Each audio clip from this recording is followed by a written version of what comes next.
Hi everyone, I'm Miranda and welcome to my YouTube channel, and Happy New Year to all of you. I had a lovely break over Christmas and it's so nice to be back to YouTube in 2022. I hope you all had a wonderful few weeks as well and a really good start to the new year. I had such a nice time relaxing with my mum. We just had a really peaceful, enjoyable Christmas, which was wonderful. And I got some lovely books for Christmas that I am really excited to share with you. I'm doing a big book haul today because I thought I'd share all of the books that I got for Christmas. I bought a few for myself as well, with some Christmas money as a treat to myself, and I'll tell you about those too. And then there are a few books that I got in December and January that weren't Christmas presents, but I haven't had a chance to share them with you. So this is a big book haul of my Christmas gifts and then some other books that I've just had recently. So I hope you enjoy this list. So first of all, starting with my Christmas presents, I got some gorgeous hardback books, which I was so excited about. This is one of them. It's the Bedside Companion for Gardeners, an anthology of garden writing for every night of the year, edited by Jane McMorland Hunter. You can see the absolutely gorgeous cover. I'm really loving having this on my bedside table, dipping into it each evening. I would say that really it's a book for people who love gardens. You don't have to be a gardener, which is a good thing, because really it's just a collection of lovely descriptions of gardens in literature. There's some poetry as well, a bit of non-fiction writing too, but it's really inspired by garden lovers and beautiful descriptions of gardens. There isn't anything too technical so far in here. So as someone who really loves gardens but isn't much of a gardener, I really am enjoying this book. So this is quite a delight, and you know that I love to have poetry anthologies or books that I can read kind of every day through the year on my bedside table, and this is one of those books that really helps me to celebrate the seasons as well. So I was thrilled with this. And then I was wanting this book for ages, and I was so thrilled to get it as a Christmas present. It's The Golden Treasury of Scottish Verse, edited by Kathleen Jamie, Don Patterson and Peter McKay. Again, it's got a really stunning cover, so attractive, and it looks like a really comprehensive comprehensive collection of Scottish verse, which I'm really pleased about. The only thing I've noticed dipping into it is there are a few poems in Gaelic and there's no translation of those poems. I don't speak Gaelic and I find that's a bit of a shame. I love to see the original Gaelic, but I wish they translated them because I simply cannot read those poems. So that's my only disappointment in dipping into this so far. Fortunately, there are a lot of poems that I can make out, which is good, and I can enjoy those. But yeah, that was the only thing I was a bit disappointed about. However, as Burns Night is coming up, I know that I'll be dipping into this poetry collection on that night for sure, and it's just such a beautiful poetry anthology to add to my collection of them, so I'm really thrilled. And then this book I've started reading already. It's The Lighted Window, Evening Walks Remembered by Peter Davidson. This is such an interesting read. It's really an examination of the motif of the lighted window in literature and in art. Peter Davidson especially looks at Western art, though he does examine some Japanese woodblocks, for instance. And it's a beautiful illustrated book. There are quite a few paintings shown throughout. And it's such a good read for this time of year when a light in a window means so much, when the evenings are so long and so dark, and I'm really enjoying reading it so far. Peter Davidson describes some of his own evening walks, and he uses the recollections of these walks as a way into then broadening out the topic and examining the idea of the lighted window more generally in Western culture. And yeah, so far I'm just very much enjoying it, and it was a really lovely Christmas present. Then another non-fiction book I got for Christmas was this one, Noble Ambitions, The Fall and Rise of the Post-War Country House by Ardian Tinniswood. I was so thrilled to get this. I'm really fascinated by the history of the country house generally, and the sort of post-Second World War era I'm really interested in too.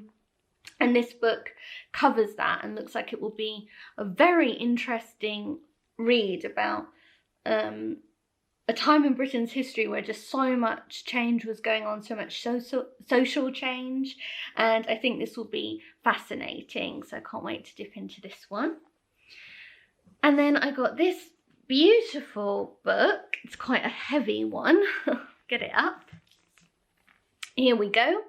It's the Annotated Arabian Nights. So you can see, again, it's a really gorgeous cover. It's the same publisher who quite recently did the Annotated Mrs. Dalloway book, which I've shown on this channel a few times before. And they recently just brought out this Annotated Arabian Nights too. It looks like it will be so interesting. I haven't dipped much into this yet, but I'm really looking forward to getting to it, and quite a good book to read in the cold winter evenings still. So I was really thrilled to get this. And then I got one sort of big coffee table type book for Christmas. From my mum, which was lovely. She knew that I would have really liked to have got to the Fabergé exhibition at the V&A if I could have gone, and she got me the sort of book that goes with that exhibition instead, which is really lovely. It's a beautiful book, and I'm very interested in reading more of the history of Fabergé, and there's some lovely photographs all throughout, but there's quite a lot of history about the company as well. So this is a really beautiful book, and I was absolutely thrilled to get it. Then I got this book, which I've been wanting for ages, and it's Agatha Christie's Miss Marple, The Life and Times of Miss Jane Marple by Anne Hart. So it's like a little biography of the fictional character of Miss Marple. I adore the Miss Marple mysteries. I think they're my favourite. I mean, I love Poirot too, but Miss Marple will always be my girl, I think. And they're my favourite Agatha Christie mysteries for the most part. So I'm really keen to read this. I think it will be really fun to find out a bit more about Miss Marple and St Mary Mead, and I'm really curious to see what Anne Hart has done with her subject. And I think for any Christie lover, and Miss Marple lover in particular, this will just be such a fun little read. So I was thrilled about that. Then a lovely friend sent me this book. She knows how much I love anthologies, especially Christmas anthologies, and this is one. It's Last Christmas, Memories of Christmases Past and Hopes for Future Ones, curated and introduced by Greg Wise and Emma Thompson, and it's got lots of very famous contributors like Stephen Fry, Meryl Streep, Olivia Colman, Emilia Clarke, Caitlin Moran, so many different people on what Christmas has meant to them. And I think this will be lovely. I haven't really read it much this Christmas, but I'm going to put it away for next Christmas to really enjoy. So lovely addition to my little Christmas shelf of books. I was very thrilled about that. And then a really lovely YouTube follower, thank you so much, Kiki, sent me one of the new Slightly Foxed books, which was such a marvellous surprise and so thoughtful and clever. So this is The Wine Lover's Daughter by Anne Fadiman. And it really is a memoir about her wine-loving father. And I think that this has been the first time it's been republished outside of the United States. Yeah, it says first published in 2017. Her delightful book has not until now been available outside America. And it should be, because this is a minor classic. So I love this edition. It just looks like a glass of Merlot almost, this cover. I think that's a brilliant match to the title. And you know I love Slightly Fox books. This sounds like it would be such a good memoir. And it was just such a wonderful surprise. So thank you so much again. That was amazing. Can't wait to read it. And then my mum very cleverly found quite a few vintage books for me that I've been wanting for ages. She even managed to finish some collections of mine, which was so clever of her. So she completed my Grey Ladies collection with the very last Susan Scarlett book that I needed from them. This is so rare, so hard to find, and that's Sally Ann. Susan Scarlett was a pen name of Noel Streatfeild. She wrote a few light adult romances under the name of Susan Scarlett. I've read a lot of the Grey Ladies ones already. You may remember I've spoken about Grey Ladies before. It's another independent publishing company, and they focus on lost women writers of the sort of first half of the 20th century. So people like Dee Stevenson and O. Douglas, Mabel Esther Allen, and Noel Streatfeild. They've republished quite a few adult books by these writers. It's a great publishing company, and I also love their literary magazine, The Scribbler. Well, I've told you all about this before. However, I think now all of the Grey Ladies titles, which is amazing, and this was the last one that I was missing. So an amazing Christmas present. I was so thrilled. Can't wait to read this one. And then my mum also very cleverly completed my Drina Ballerina set of books. I had all of these when I was little. I absolutely loved them. They're by Jean Estrel, and that's the pen name of Mabel Esther Allen. I was such a keen ballet person when I was little. I did a lot of ballet, and I loved watching the ballet, and I read so many ballet books. The Drina series were always one of my favourites. And I had them all, but they're still sort of somewhere in New York in storage. So I've been gradually recollecting the series. Sadly, they're very hard to get hold of now, especially reasonably priced copies of the books. They've just gone outrageously expensive, even for like little paperbacks. But I've been whittling away at them, and my mum really cleverly found the very last one, Drina Ballerina, for me. So I've now completed my set of Drina books. I'm going to read them from beginning to end. I'm so excited. So that was amazing. And then I am really getting down on the number of Girls Gone By titles I need. And I think I've got less than 5 to get now. And they're all incredibly rare, of course, the ones that I'm missing. But this was one of them, Redheads at the Chalet School, and that was waiting for me under the Christmas tree, which was so exciting. So I was really, really thrilled about that. And then you probably know, if you've been following me for a while, that I absolutely adore the Betsy-Tacy books by Maud Hart Lovelace. And I have paperbacks of all of the books, but I really love the old hardbacks, especially of the later books with the Vera Neville illustrations. And I already had 2 of them, Heaven to Betsy and Betsy's Wedding, but my mum managed to find the 4 others that I needed. And you really can't get these in the UK easily at all. So she ordered them ages ago from the States. I know she was worried if they'd turn up in time for Christmas, but we were really lucky and they did. And it absolutely made my Christmas. I was so thrilled. So there's Betsy in spite of herself.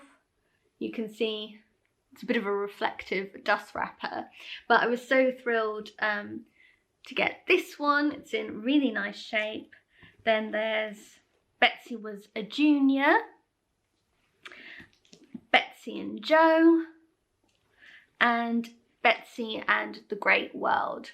I just love the covers, and I love the illustrations inside by Vera Neville, which my paperbacks do have too, but there's just something really special about having an old hardback copy. I adored these books growing up. They're about a young girl and her friends growing up in the Midwest in the United States in the sort of early 20th century, and they're all about her friendships, her adventures in high school, and her coming into her own in adulthood.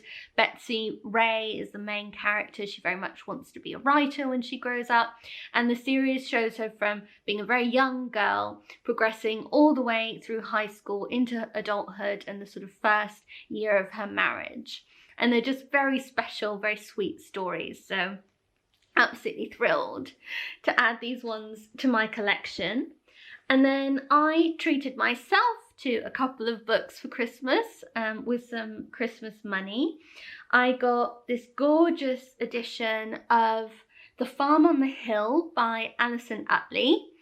This is a sequel to The Country Child, which we all read together as part of the December Comfort Book Club read. And I did have a copy of The Farm on the Hill, but it was this horrible one, well, not very attractive one anyway, a sort of reprint that didn't have any of the original Tunnicliffe illustrations in it. So I really wanted to replace this, and I decided this Christmas I would replace it, and I got a first edition. I think it's a first or a very early reprint anyway. And I was so thrilled. Yes, it is a first, this one. And I was just so thrilled because it has the original illustrations in it, which are so beautiful, just so special. I absolutely love the Tunnicliffe illustrations. So it was really wonderful to have this, and the lovely dust wrapper as well. So really delighted with that.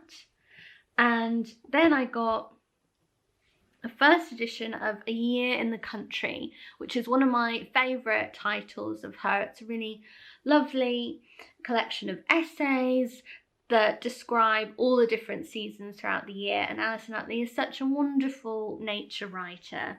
This is just one of my favourites of hers to read. Again, it has beautiful illustrations, and what made this edition really special was it came with a little Christmas card from Alison Uttley to the owner of the book that's written in her hand, which was just amazing to see. She had terrible handwriting, so Mum and I were like puzzling out each line.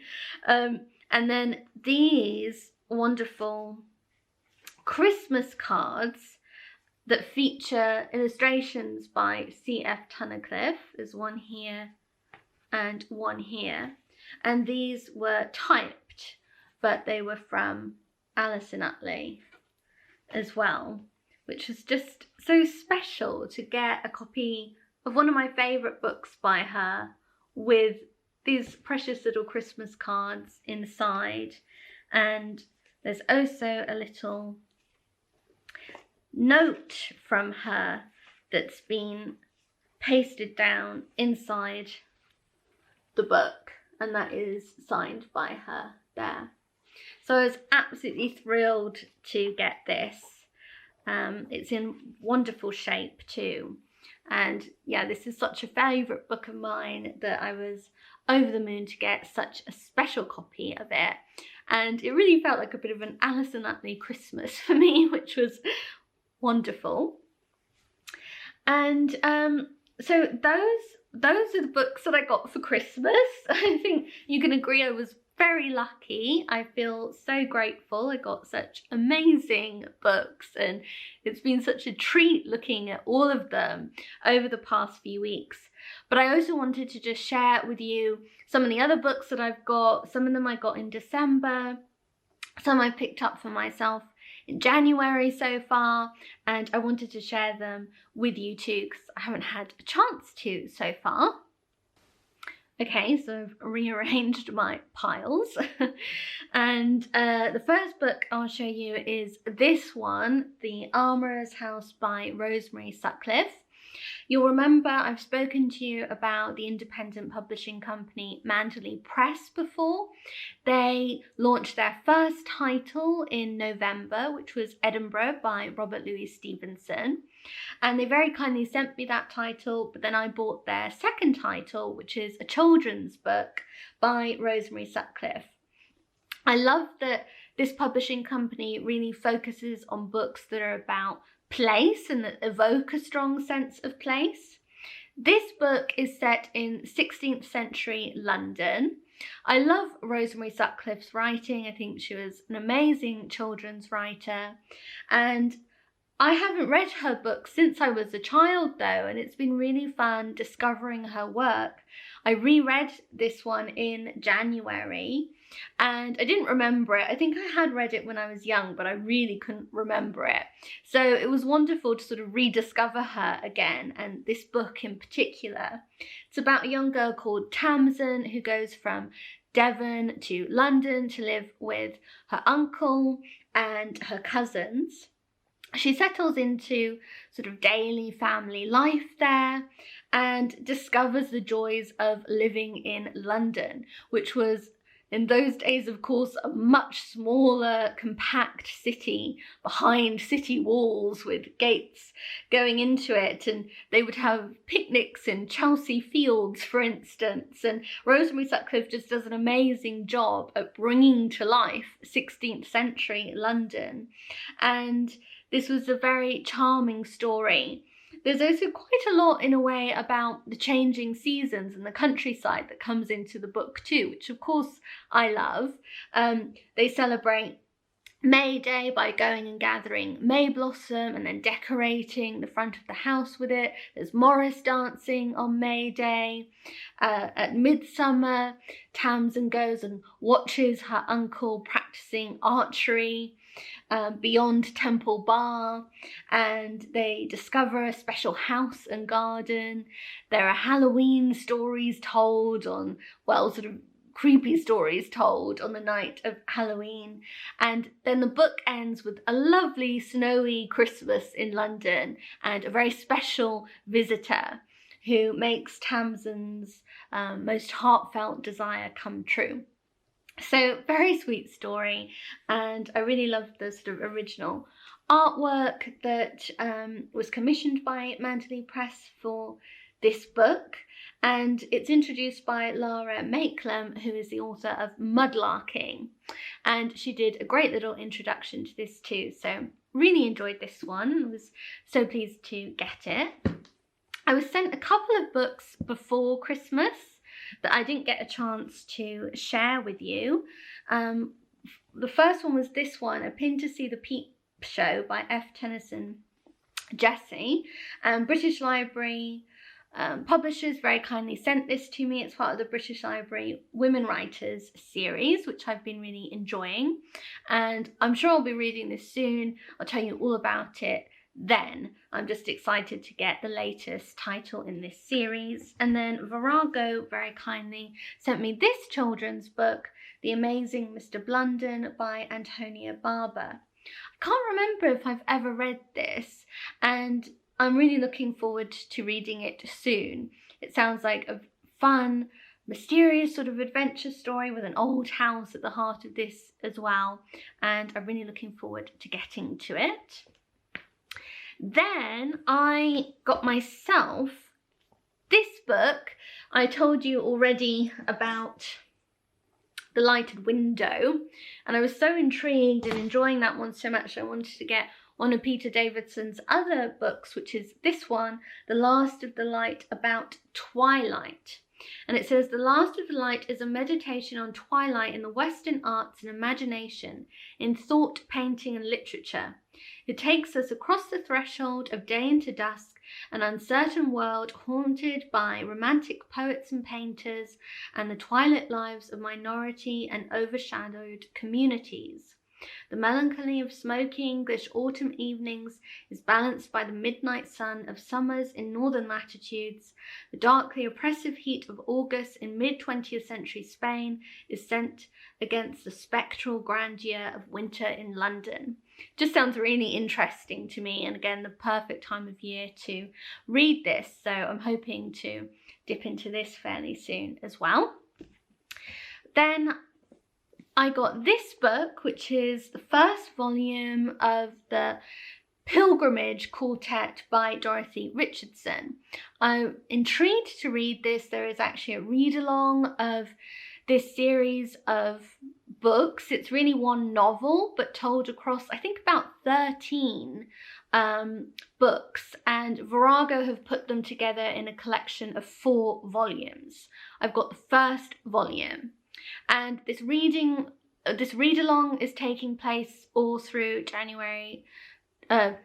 all through the year of 2022. It's starting in January.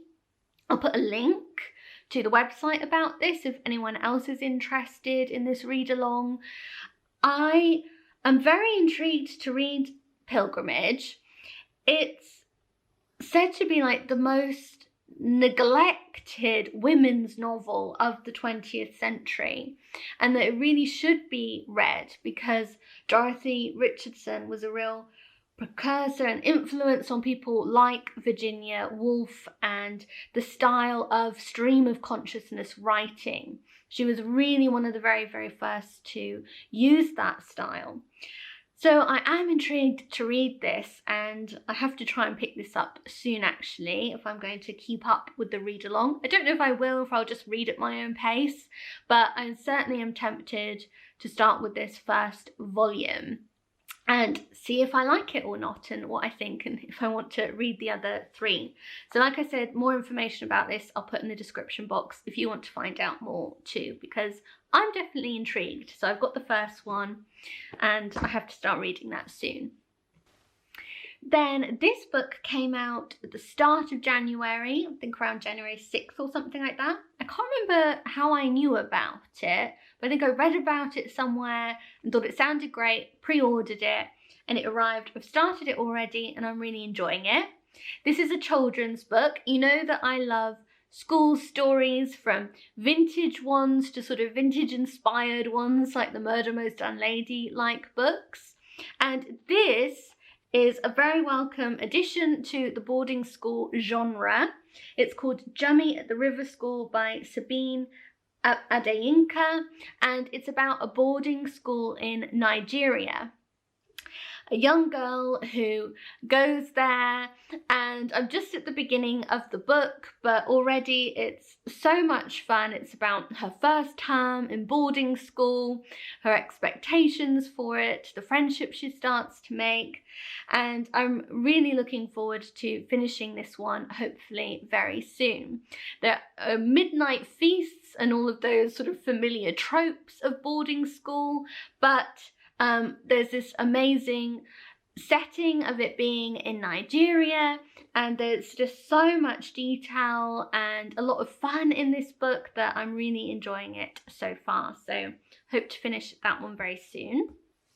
Then I picked up a few vintage books this month. One is Newtown by Noel Stratfield. This is the sequel to The Bell Family by her, which I really like. This is quite rare to find this title secondhand, so I've been looking for it for a while, and I managed to find an ex-library copy that's actually in really good shape, so I was thrilled with that. And then a couple other titles that I've been looking out for, and when I see reasonable copies I just pick them up. So that's White Holiday by Viola Bailey. This is set just after Christmas, and it's about a sister and brother are invited to Switzerland to enjoy holidays into January, and I'd quite like to read this if I have time this month. I think that will be fun. And then I also picked up Scottish Adventure by Viola Bailey.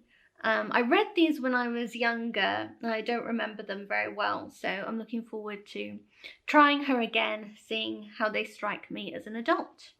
Anyway, that's it for the book haul. Lots of books, I know. I really hope that you had a wonderful Christmas and did some great reading. Let me know if you got any special books over Christmas and what you've been reading lately, and I hope you've enjoyed seeing what I got. And I look forward to being back again next week. Take care. Goodbye.